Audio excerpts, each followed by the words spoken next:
上官宁，你终究还是舍不得我，也罢，现在跪下求我，我便大发慈悲，许你做个小妾，留在郑家伺候我与无双。郑怀安，5年来郑家全仰仗我嫁妆过活，我今日来是来拿回我的嫁妆。郑家这些年竟全靠儿媳贴补，郑大人风光无限，原来全是花妻的钱啊！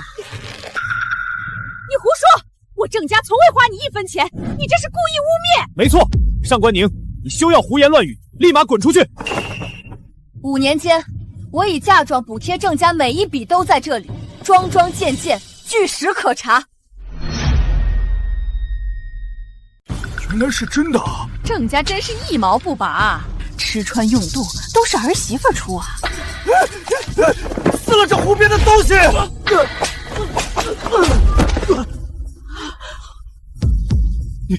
你居然会武功！你一直都会武功！瞒了我整整5年，你对我不忠！不忠？我嫁入郑家5年，倾尽所有，处处为你遮掩难堪，换来的却是你另娶他人。到底是谁不忠？你欺瞒夫君，还敢动手打人！今日必须跪下给淮安认错！你给我跪下！圣旨到！安公公您来的正好，上官宁殴打夫君。奉天承运，皇帝诏曰：上官宁恪守妇道，持家有道。郑怀安背弃婚约，理亏在先，朕准上官宁所请，解除与郑怀安婚约，准予休夫，钦此。女子休夫必受100鞭刑，我请求对上官宁施以鞭刑。我上官宁宁受100鞭，也绝不接受屈辱。且慢，陛下还有一道口谕。陛下口谕：上官宁乃忠烈遗孤，持家勤恳，守节重义，今特许免除上官宁鞭刑，婚约既解，郑家需如数偿还上官宁贴补的所有财物，不得拖欠。钦此。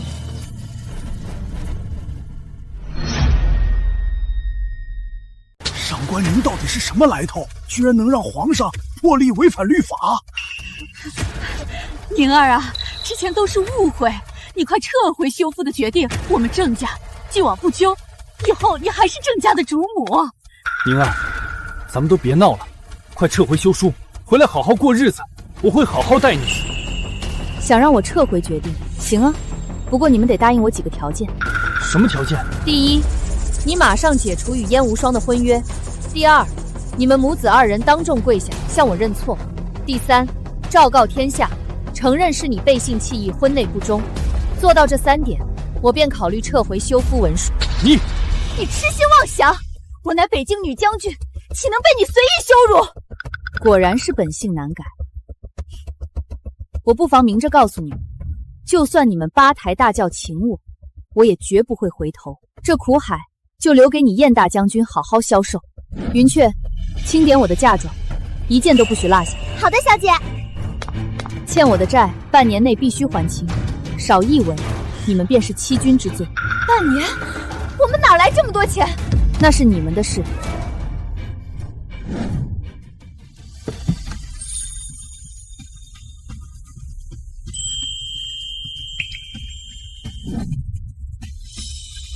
小姐，太好了，昔日的新月大将军终于回来了。小姐，不好了，北境敌国派使团前来京城挑衅，要与我大燕武将比武。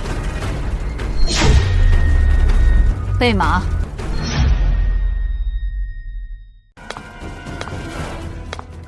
我北境勇士天下无双，今日与大燕武将比试，若是大燕输了，即刻割让3成；若我北境输了，从此年年进贡，永不开战。大燕可敢应战？我大燕将士岂会惧怕你北境蛮夷？蛮夷休狂，我来会你！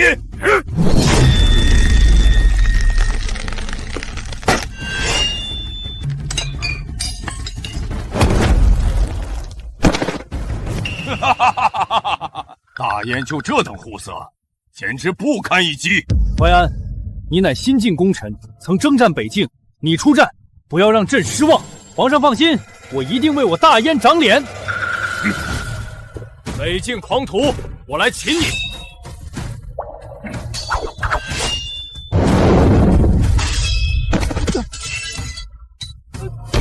哈哈哈哈！大燕无人，连新晋功臣都不堪一击。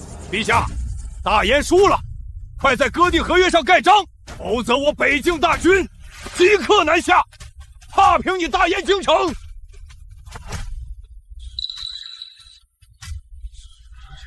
怎么，堂堂大燕，莫非输不起？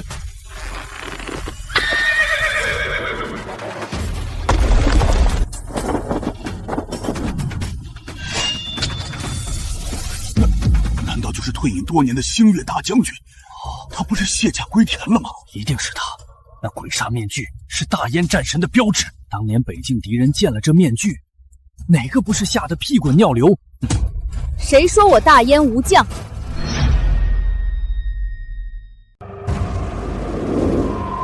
不过是个戴面具的鼠辈，也配成星月大将军，可笑至极！我看你就是沽名钓誉，看我一斧劈了你！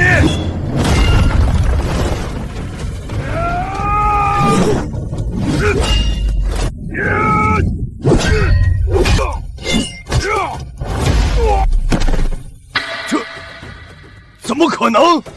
星月大将军威武，大燕威武！这等武艺，这等气场，才是真正的战神风采。传闻竟半点不虚。胜之不武，不过是趁我北境勇士不备。我乃北境第一女将燕无双，愿代表北境向你这星月大将军正式挑战。燕将军，燕将军乃我北国第一女将，武艺超群，定能击败这假战神。识相的就乖乖认输，免得待会儿难堪。大燕无人，竟要靠一个戴面具的藏头露尾之辈撑场面。今日我便让你知道北境女将的厉害，让你大燕俯首称臣。只怕俯首称臣的是你们。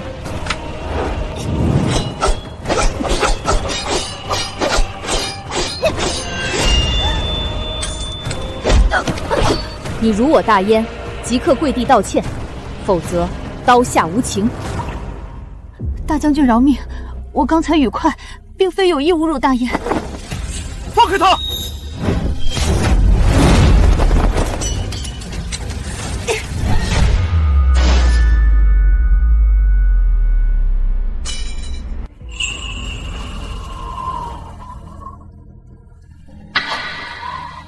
上官宁，怎么是你？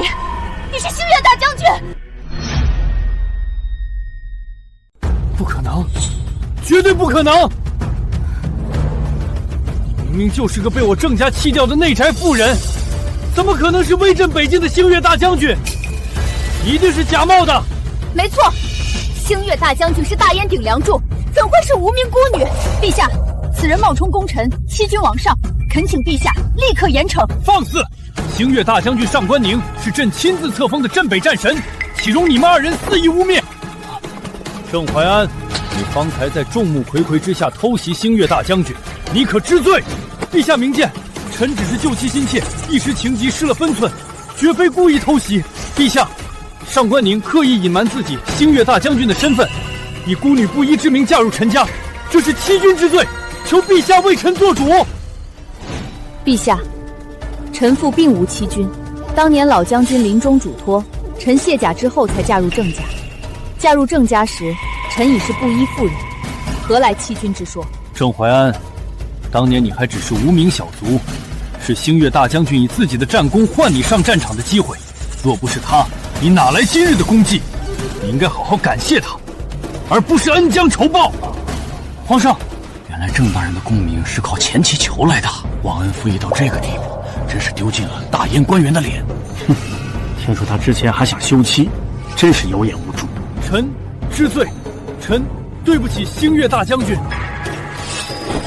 燕无双，你在我大燕皇宫之上口出狂言，侮辱大燕，现在为你方才的言行，向大燕、向陛下道歉。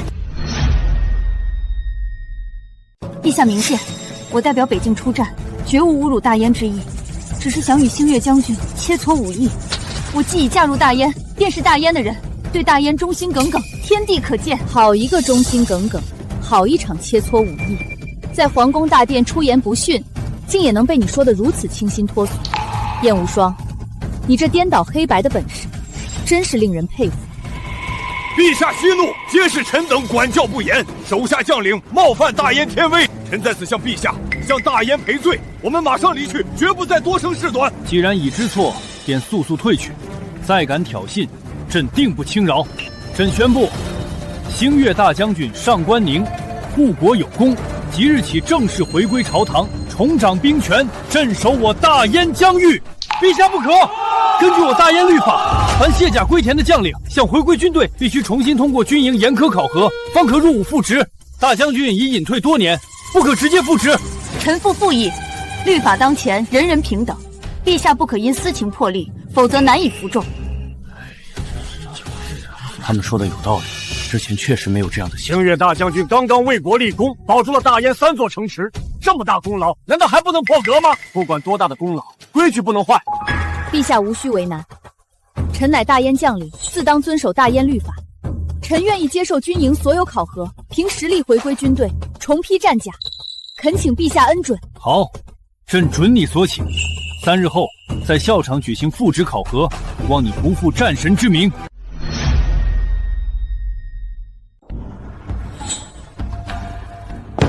郑淮安，你真是个没用的废物，连个弃妇都斗不过。现在家里穷得叮当响，我跟着你受尽屈辱。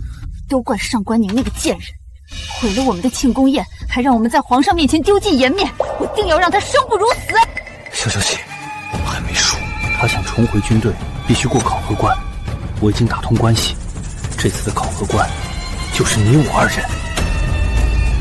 真的，太好了！这次我要新仇旧恨一起算，让他永远翻不了身。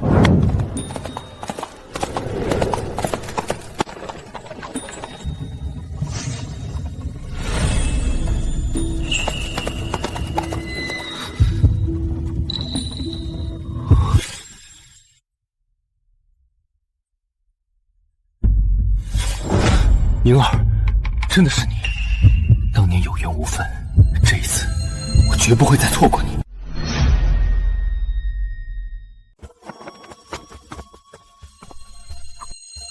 上官宁，没想到吧？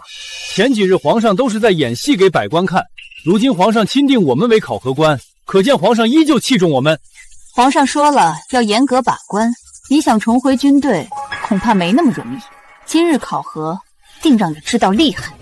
第1轮考核，武艺比拼，现在开始。比拼对手将由考核官抽签决定。本轮上官宁的对手是训练营双虎教官。双虎教官乃是训练营最强的2位教官，从无败绩。双虎教官出手，学员非死即残，这是要置大将军于死地啊！2对1，未免太不公平。就是再来2个，也不在话下。星月大将军，他们明显是针对您，好汉不吃眼前亏，要不放弃吧，性命要紧。谢谢提醒，无妨。不必多言，我接下这场考核。慢着，你尚未恢复大将军身份，无权使用星月刀，立刻放下，去武器架自选兵器。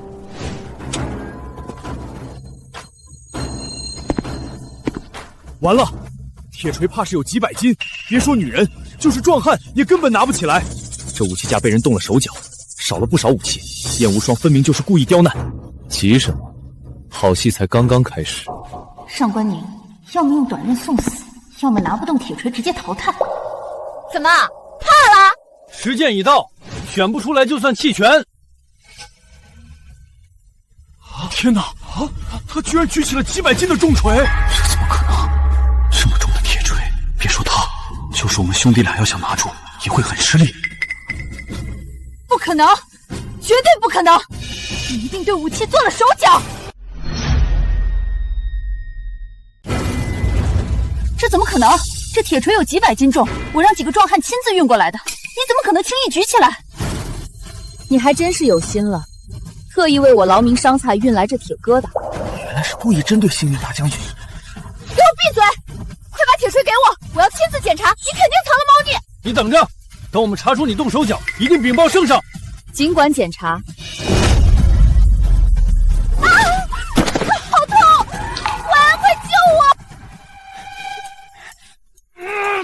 铁锤太重了，我根本提不起来。活该，这就叫自作自受。没错，害人害己。上官宁，快帮忙，不然无双要被压伤了。还真是不要脸，明明是他们想害人，如今居然舔着脸求人。宁儿，算我求你了，是我们错了。住嘴！宁儿不是你该叫的。星月大将军，求你救救无双，无双出事了，你这考核也给耽误了。我看你就是故意的，你是想用铁锤砸死我！疯够了吗？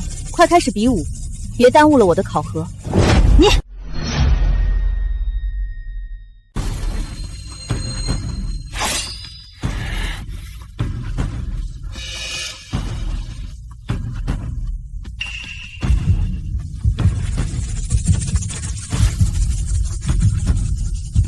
受死吧！这怎么打？2对1根本招架不过来啊！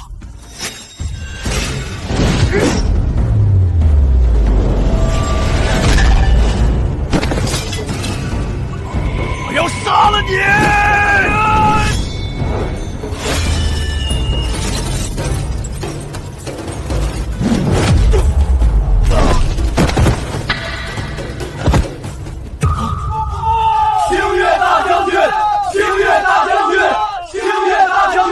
第一轮考核，星月大将军通过。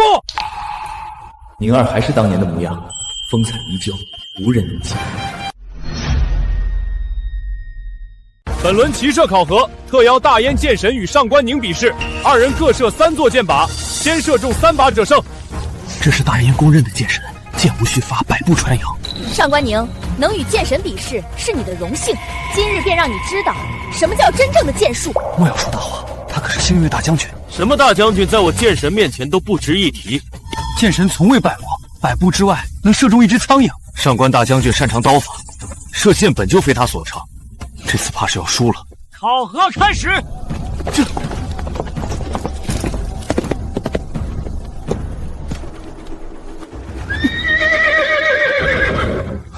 王爷，星月大将军的马有问题，是一匹未驯服的烈马。让烈马摔死他，看他还怎么考核。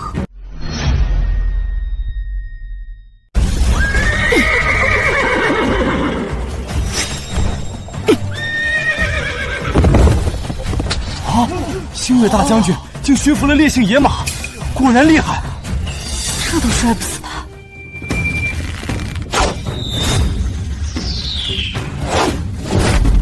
剑神第1把命中。双儿，还是你厉害，能把剑神请来。这次必须让上官宁颜面尽失。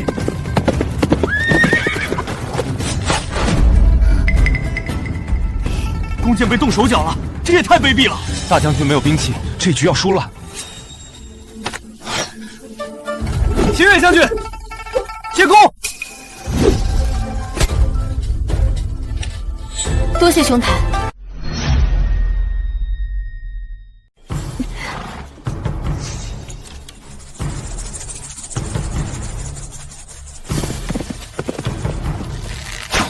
剑神第2把命中，仅剩最后1把。哈哈，星月将军，你输定了。完了，星月将军连1支箭都还没射出，剑神已经中了2把。星月大将军这局看来是必败无疑了。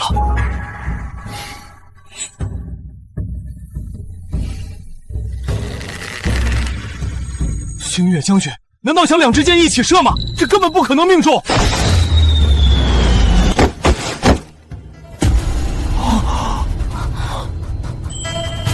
他居然能做到双箭齐发，这怎么可能？绝对不可能！双箭齐发，还全中靶心，王爷您恐怕都很难做到。他从来都是胜过我，从来？王爷，你们认识？岂止是认识。宁儿，认输吧。现在到你认输了。大将军为我！大将军为我！我剑神从未输过，今天居然败在了女人手中。女人怎么了？女人就一定比你们男人差吗？上官宁双箭齐发，全中靶心。本轮考核胜。废物！连一个弃妇都赢不了，丢尽我的脸！是你暗中使诈，换马毁弓箭，说好公平比试，你用下作手段毁我名誉。我见神迹不如人，我甘愿认输，但绝不容忍卑劣的伎俩。狼心狗肺的东西，我好心给你表现的机会，你技不如人落败，竟然反咬一口。给我机会，你不过是想借我之手羞辱星月大将军罢了。大将军技压群雄，光明磊落，我输得心服口服。从今往后，我愿追随大将军，效犬马之劳。你也是光明磊落的人，不像有些人手段卑鄙，令人不齿。你们少在这儿装清高，有本事就拿出证据来，否则就是污蔑。刚才大家都看得清楚，我的马跟弓箭都被人动了手脚，你还想狡辩？就算这样，也跟我们考核官无关，全是布置考场的下属办事不力。没错，定是下属疏忽出错，你休想给我们泼脏水！真的是这样吗？来人，把负责靶场的人带上来。是。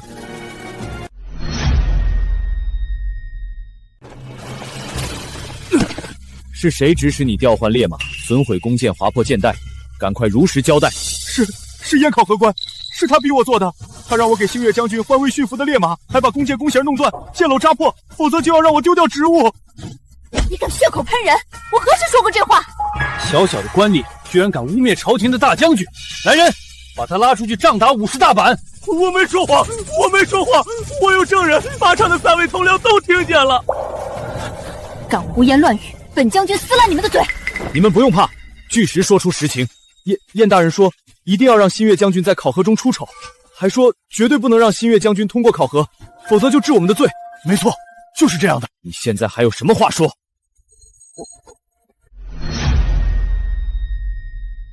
就算是我做的又如何？我是朝廷指派的考核官，考核全由我说了算，我想怎么考就怎么考，谁也管不着。再说了，你一个不明身份的路人，竟敢在军营考核现场指手画脚，分明就是蓄意扰乱军纪，赶紧滚开，否则我叫人将你拿下治罪。放肆！你们好大的胆子！知道他是谁吗？我管你是谁，我们是考核官，这里我们说了算。来人，把这2个闲杂人等撵走。看他的衣帽气度，加上刚刚扔弓的身手，放眼大燕，非北陵王莫属了。燕无双、郑怀安，你们真是有眼无珠！我看谁敢对北陵王殿下不敬！参见北陵王！都起来吧。北陵王，简直是天大的笑话。北陵王萧炎常年镇守北境，怎么可能突然回京？分明是招摇撞骗的冒牌货。没错，北陵王何等尊贵，岂会出现在这选拔营？你冒充皇室宗亲，罪加一等。唉，2个蠢货！来人，把这2个冒充王爷的骗子赶出军营，若敢反抗，就地拿下！大胆狂徒，竟敢藐视本王，找死！本将军也是为朝廷负责，若是人人假冒皇亲，岂不是天下大乱？本王奉旨回京议事，岂容你们污蔑？好啊，你说你是北陵王，那就拿出证据来。睁大你们的狗眼，看清楚这是什么！此乃皇上亲赐玄铁令牌，我曾在工部任职，这块的确是御赐的北陵王的令牌。参见王爷。哼！王爷千岁！王爷饶命！臣有眼无珠，冒犯王爷，求王爷开恩。臣妇知错，求王爷恕罪。你们冒犯的不是本王，是在考核中被你们恶意刁难星月大将军，你们应该向星月将军道歉。就算你是北陵王，也不能偏袒吧？再说了，这令牌看着虽像，可万一是假的呢？没错，北陵王令牌极少示人，我们从未见过，谁能保证？你们可真巧言令色，难怪星月大将军会被你们欺负。好，既然你们不信，本王便让你们亲自查验，死个明白。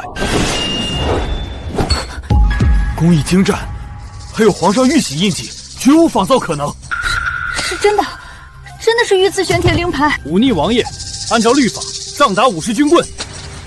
都怪你，都怪你，都是你出的馊主意。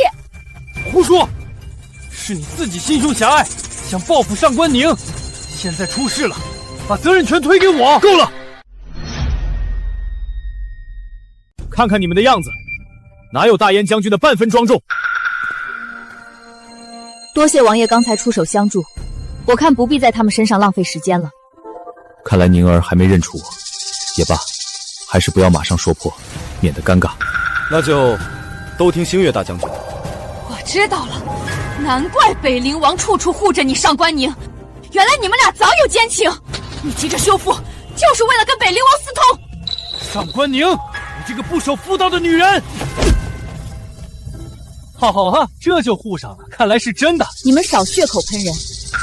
我与北灵王殿下今日乃是初次相见，此前素未谋面，何来奸情一说？初次见面，鬼才相信。刚才骑射考核，你弓箭被毁，若无私情，他为何帮你？放肆！本王帮星月将军，纯粹是路见不平拔刀相助。他是大燕护国战神，岂容你们这般肆意羞辱？王爷，他们二人不知悔改，反而毁您名誉，我看罪加一等。有奖，取军棍来，这两人各打50军棍。是王爷。我乃北境女将军，对大燕有功，谁敢动我？你的军功怎么得来的？别人不知道，本王还不知道吗？双儿，别再逞强了，王爷息怒，我们是一时情急，并非有意污蔑，求你大人有大量，饶过我们这一次。真心悔过，就立刻给星月大将军道歉。好，我们这就道歉。星月大将军，我们知错了，求你原谅我们。看来有人并非诚心。对不起。不够，跪下道歉。你，对不起，我们一定悔改。行了，起来吧，再有下次，绝不轻饶。主考官，我还有最后一项考核，抓紧时间继续吧。启禀王爷，星月将军已顺利通过武艺比拼、骑射考核2项测试，军营选拔共3项考核，仅剩最后一项沙场实战推演。最后一项考核必须公平公正，若再敢徇私舞弊，本王绝不姑息。沙场实战推演，模拟边境攻防战，考验将领排兵布阵、临机决断能力。星月将军担任主帅，统领3万守军，抵御10万敌军攻城，坚守3日不失城池，即为通过。主帅请注意，敌军提前发动总攻，守军粮草仅够维持1日，防御工事破损严重，请即刻部署兵力。这根本是死局，我看就是故意刁难。3万弱兵1日粮草，守10万敌军3日，绝无可能。我看你就是不想让大将军通过考核。肃静！本官是按照真实战场布置的任务。这算什么？本将军在战场上遇到的可比这凶险100倍。如果嫌难，现在就可以放弃。上官宁，这局分明就是死局，你的大将军梦怕是要破灭。放弃？本将军的词典中就没有放弃2字。我劝有些人还是少说大话，小心等下被重重打脸。第一，命5000精兵镇守东门，搭建简易箭塔，居高临下射杀敌军。第二，派2000骑兵绕到敌军后方，焚毁其粮草辎重，断在后路。第三，将城内剩余粮草集中分配，安抚军心，同时组织百姓协助搬运守城器械。雕虫小技是个人都会。最后一步也是最关键一步，在城门外设下伏兵，待敌军攻城时突然主动出击，反守为攻。说得轻巧，你这点兵力怎么反守为攻？敌人仗着人多，必定想不到我们会主动出击，到时候他们肯定阵脚大乱，我们分割包抄，各个击破。妙，真是妙！原本必死的局面，竟被一步步盘活。没错，敌军猛攻1日，城池固若金汤，守军伤亡极少，反而敌军因粮草被焚，军心大乱。敌军粮草耗尽，士兵哗变，即刻发动伏兵，前后夹击，击溃敌军先锋部队。大燕守军如猛虎出山，一举击溃敌军先锋，牢牢守住城池。精彩，实在太精彩了！星月大将军，星月大将军！宁儿的兵法谋略，竟然已经到了出神入化的地步。星月将军统领3万守军，成功抵御10万敌军猛攻，城池完好无损，敌军溃败撤退。推演结束，大燕守军大胜，星月将军胜。不可能，你们一定是看错了。双儿，我仔细看了，他们没说错。现在我宣布，星月将军3项考核全优，武艺、骑射、兵法推演无一不精，顺利通过军营选拔考核。星月大将军威武，恭迎大将军归位。你们身为考核官，蓄意刁难功臣，徇私舞弊，藐视皇室，桩桩件件都罪无可赦。我们刚才已经道过歉了，你还想怎样？本王并非出尔反尔，只是希望你们能引以为戒，从此能幡然醒悟。宁儿，不，星月大将军，我是彻底明白了，之前是我错了，大错特错，竟然不知眼前之妻竟然是如此优秀的女子。如果再有机会……打住！我已经对你没有丝毫情感了，你趁早死心。郑怀安，你什么意思？你想反悔？不是，双儿，我不是这个意思。你给我说清楚！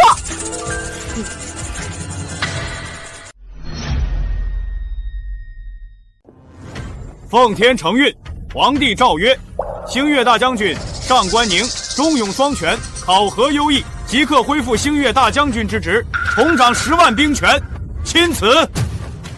臣上官宁领旨谢恩。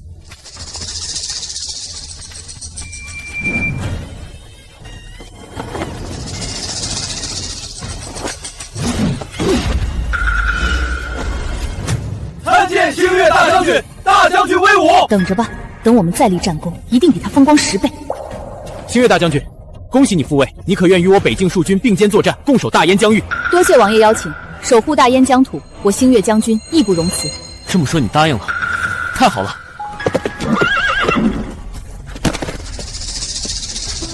圣上口谕，北疆敌国集结20万大军犯境，连破3城。陛下命北陵王萧炎为北疆统帅，星月大将军上官宁、郑怀安、燕无双即刻随军奔赴北疆，全力抗敌。臣领旨。北疆战事正是我建功的良机，定要抢尽风头，让天下人知道我才是大燕第一女将。全军即刻集结，奔赴北疆。违令者，军法处置。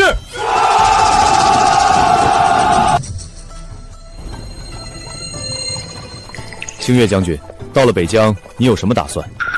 你是北疆统帅，我作为军人，服从统帅的安排。这样吧，我听说你之前一直统领重甲军的精锐，我想把我的重甲军交给你来统领，你意下如何？这可是王爷您的嫡系精锐，王爷如此信任我。我相信你的能力。怀安，到了北疆，重甲军战力最强，我们要先把重甲军握在手里，不能落到上官宁手上。只要我们2人一起争取，必定能拿下重甲军。重甲军乃北疆精锐，战力最强。今日本王将重甲军交由星月大将军上官宁统领，负责正面御敌。末将不服，重甲军乃精锐之师，岂能交给一个隐退多年的将领？那燕将军的意思是？我乃北境第一女将，战功赫赫，这重甲军理应归我统领。燕将军，本王这样安排自有本王的考虑，何况重甲军本就是星月将军的旧部。各位将军，我们都是浴血奋战的老将，凭什么让一个新人坐享其成？试问在座谁没有立下战功？我们要求公平竞争。说得对，兵权应凭本事争，不能凭王爷一句话。末将也不服，请求统帅给我们公平竞争的机会。放肆！兵权部署乃本王决断，谁敢抗令？如果王爷的部署有欠妥当，我们亦有表达反对的权利，请王爷三思。请王爷三思。王爷息怒，强行压制只会让将士心生嫌隙，有损军心。末将愿意接受公平竞争。好，这可是你说的。明日教场比武，胜者统领重甲军。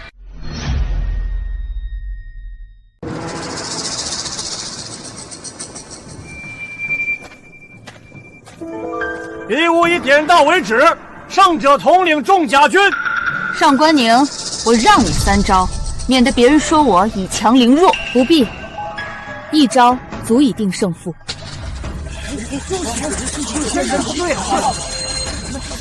1招定胜负，未免太狂妄了。燕将军武艺高超，早已经人尽皆知。武艺高超，上次不还是被我打败？大言不惭！上次是我有意礼让，这次不会再让你。看枪！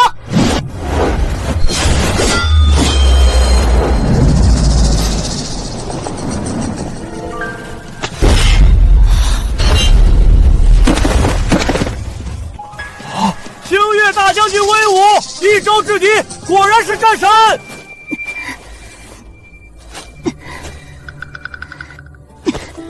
我不过是一时失手，不算数。胜负分明，燕将军休要耍赖。还有人想要挑战的吗？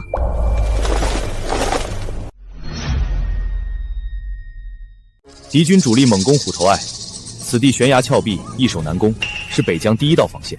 一旦失守，敌军便可长驱直入。本王决定亲自镇守此地。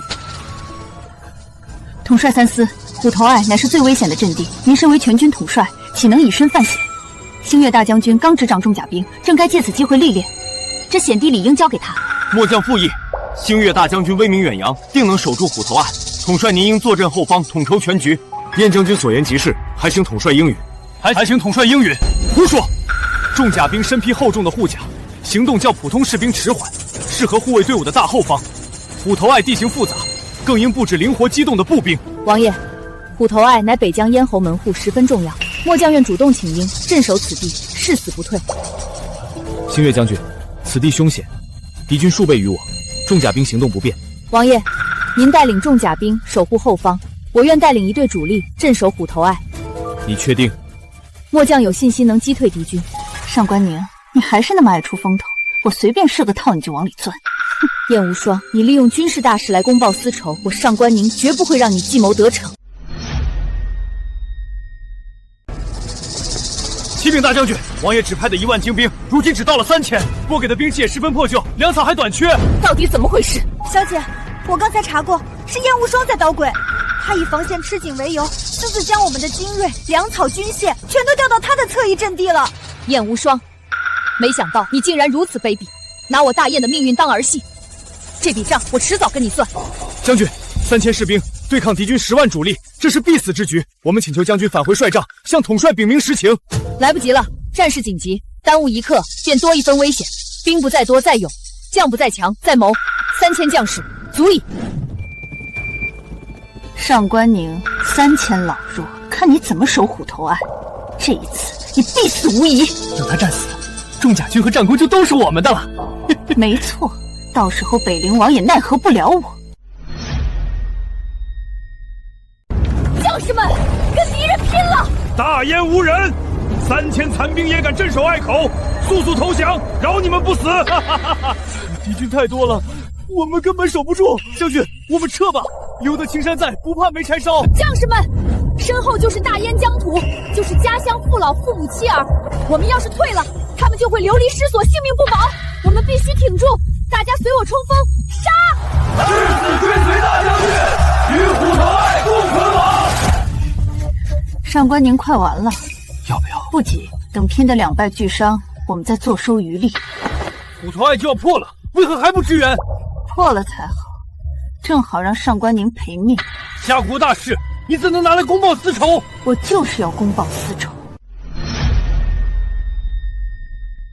前面是敌军粮草营，来一队人跟我去端掉。点火！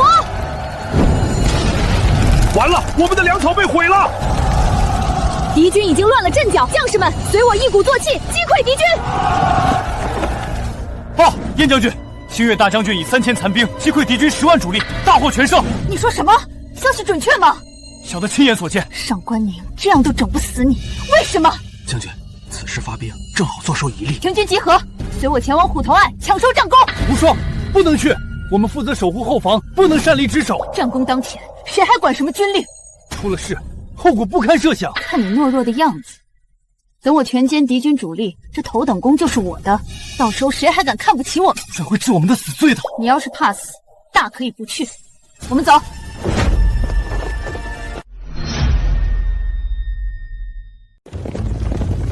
停下！全都停下！赶快停止前进！前面是黑石峡谷，地势凶险，敌军必定在此设伏。你贸然进入，必死无疑。上官宁，你少在这里危言耸听，你不过是怕我立下战功，压过你的风头，休想阻止我。无双，星月将军说的对，此地太凶险，我们先回帅帐禀报统帅，再做打算。郑怀安，你就是个懦夫！战功就在眼前，你居然要放弃！今日我偏要进去，立下大功，让你们都俯首称臣。无双进峡谷，凶多吉少，你不能见死不救。我想救他，可人家不领情。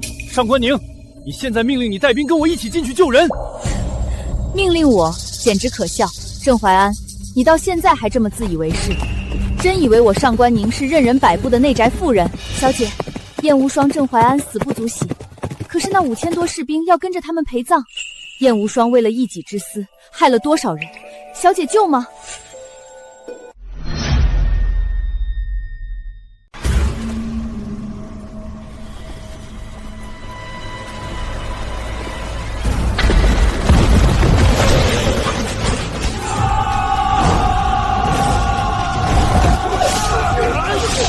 大燕将领果然愚蠢，自投罗网，今日就是你们的死期。星月将军说的对，敌人果然有埋伏。住嘴！不准提他，给我杀！这么明显的陷阱，你们居然还往里钻，你们死的一点都不冤。众将士听令，格杀勿论，一个都不要放走。大胆狂徒，不要得意太早。大将军，我们顶不住了，快下令撤吧！无双，快组织将士突围，我来掩护你。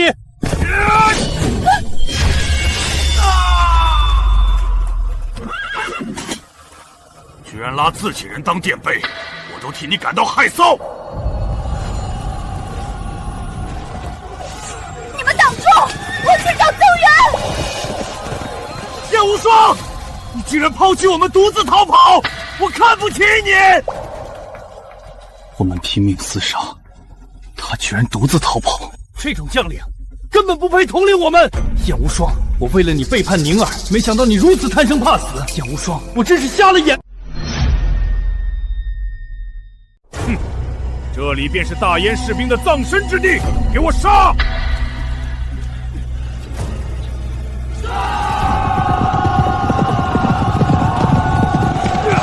将士们，随我营救同袍！将士们，是星月大将军，脱困在望了！将士们，跟我杀！又是他！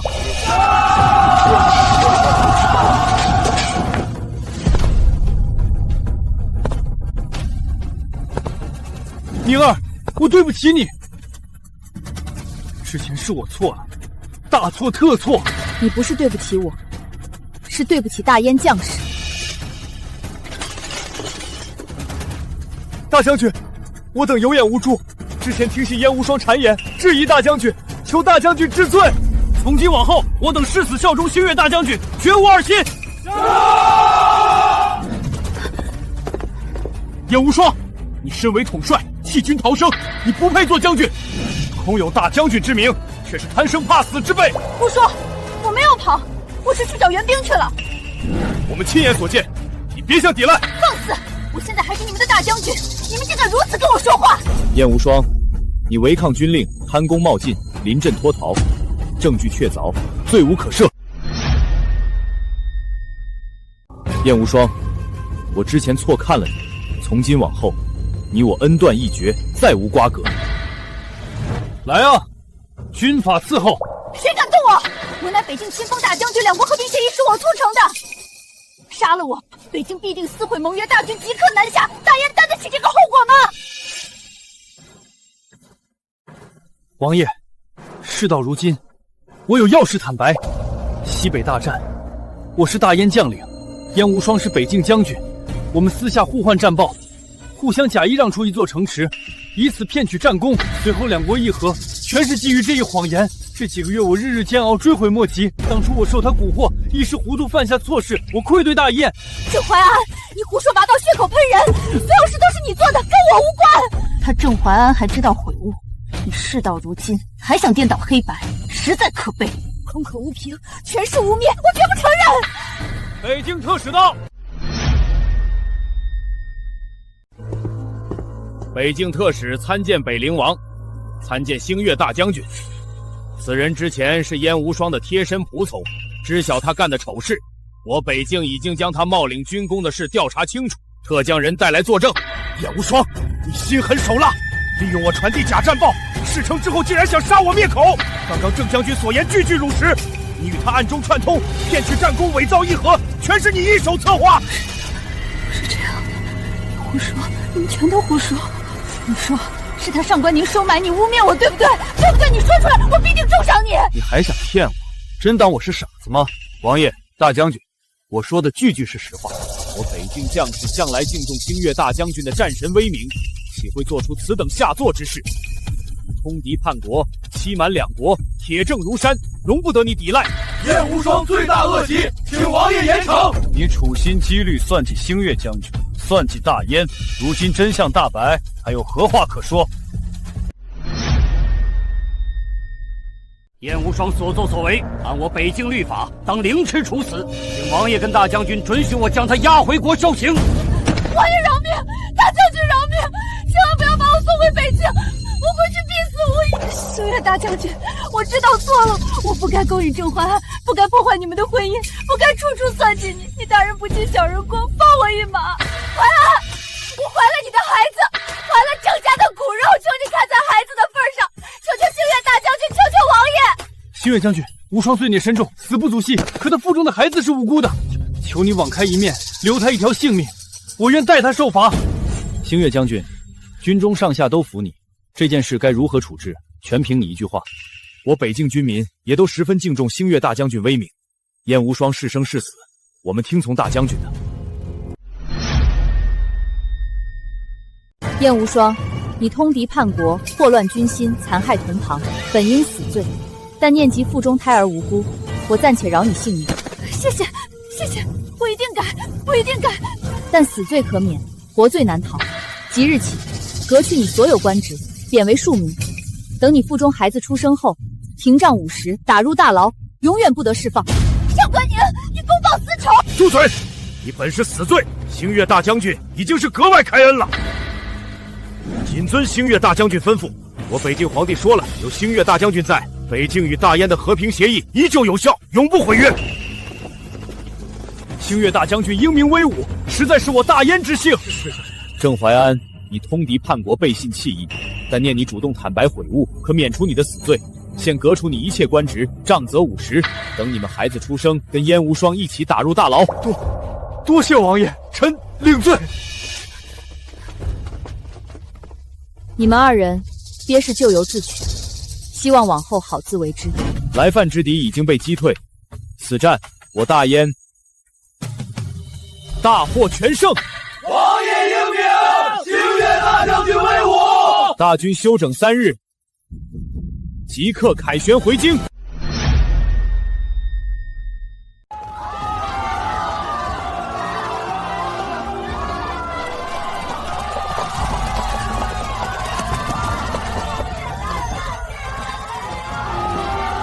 我儿子是大将军，儿媳也是北境女将军，这次北疆立功，肯定能加官进爵，我郑家就要飞黄腾达了。郑老夫人好福气，有这么厉害的儿子儿媳。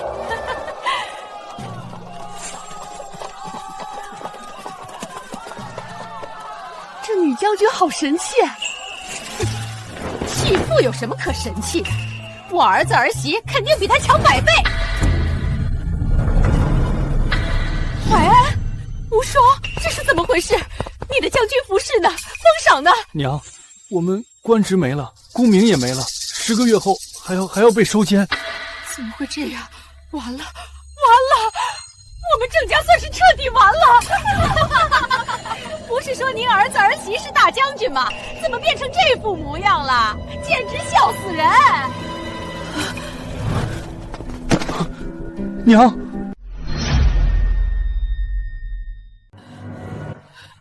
都是你这个丧门星，害我儿子，害我郑家，我当初就不该看上你，不该把上官宁那个好儿媳赶走，你赔我郑家的荣华富贵。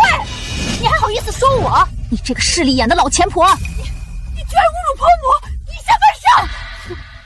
当初你们看上上官宁的嫁妆，吃她的用她的，后来见我是北境将军，能给你带来富贵，就将她赶走，拼命巴结我。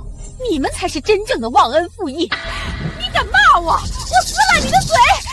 你以为我像上官宁那么好欺负？我告诉你，我反正也活不成了，惹急了我跟你同归于尽！你这个狠毒妇人，狼心狗肺！儿啊，你快休了他！我们郑家是做了什么孽呀？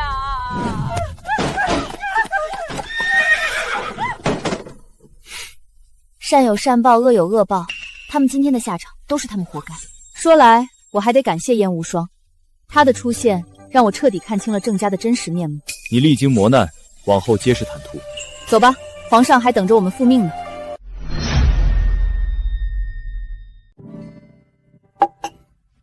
皇帝，此次北疆之战，星月大将军居功至伟，可谓是我大燕的功臣。如今边境安定，朕想着，为了两国永世和平，将他送去北境和亲，你觉得如何？皇兄不可，星月大将军乃我大燕战神，岂能沦为和亲工具？那这朕可就难办了。北境王子指明要娶上官宁，除非上官宁马上嫁人，否则朕只能将她送去和亲。皇兄，其实臣弟心中早已对她倾心。朕就知道你对宁儿有意，就是想看你能憋到什么时候。皇兄，宁儿忠勇双全，品性高洁，你俩正好相配。朕这就下旨为你们二人赐婚，成全这段佳话。多谢皇兄美意，但婚姻大事须得宁儿心甘情愿，我不愿强迫她，只想尊重她的选择。好，朕依你。那就先问问宁儿的心意，你先回避，我马上召她觐见。臣妇参见陛下。星月将军平身，你战功赫赫，朕想为你赐婚。北陵王萧炎温润稳重，与你极为相配，不知你意下如何？多谢陛下美意，但臣妇已有意中人。陛下厚爱，臣妇心领。只是臣妇心中早已有一人，余生非他不嫁，无法接受陛下的赐婚。哦，不知是哪位少年郎，能得我大燕战神倾心？我和他年少时就相识，当年我们一同拜师学艺，他送我玉佩，约定日后相见。只是后来无端分离，从此失去联系。既然如此，朕不勉强你，你且放心去寻，朕会派人协助你查找他的下落。多谢陛下。对了，他的名字叫什么？云歌。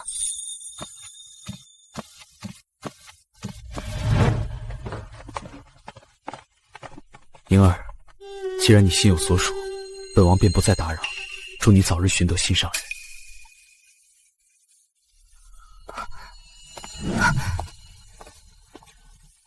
这背影怎么这么熟悉？不可能，他绝不会出现在宫中。云哥，我一定要找到你。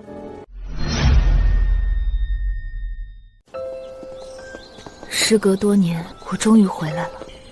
云哥，你到底在哪里啊？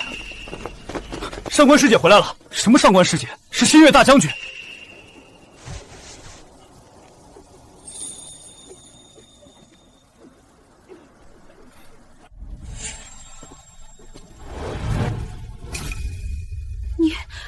你手中的玉佩。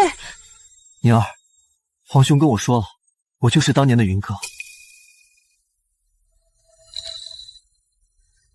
你就是云哥，当年在七云宗我们一同练剑，赠我玉佩的少年，竟是你。怎么，失望了？没有，我想说，简直太好了。傻孩子，你们二人兜兜转转，终究还是相遇了，这就是命中注定的缘分。当年我就看出你们二人情投意合，只是战乱分离。如今宁儿成战神，言儿成王，兜兜转转，还是走到一起。宁儿，年少时我便心悦于你，分离多年，从未听寻你。如今重逢，你愿伴我余生吗？我愿意。哈哈哈哈哈哈！好，既然两情相悦，为师便为你们做主。3日后就在这气云宗成婚，我已经等不及要喝你们的喜酒了。昔日我毁交夫婿蜜封侯，如今才知，真正的幸福从不是功名富贵，而是与心爱之人相守一生。宁儿，往后余生，我陪你看遍山河万里，护你一世安稳，再无分离。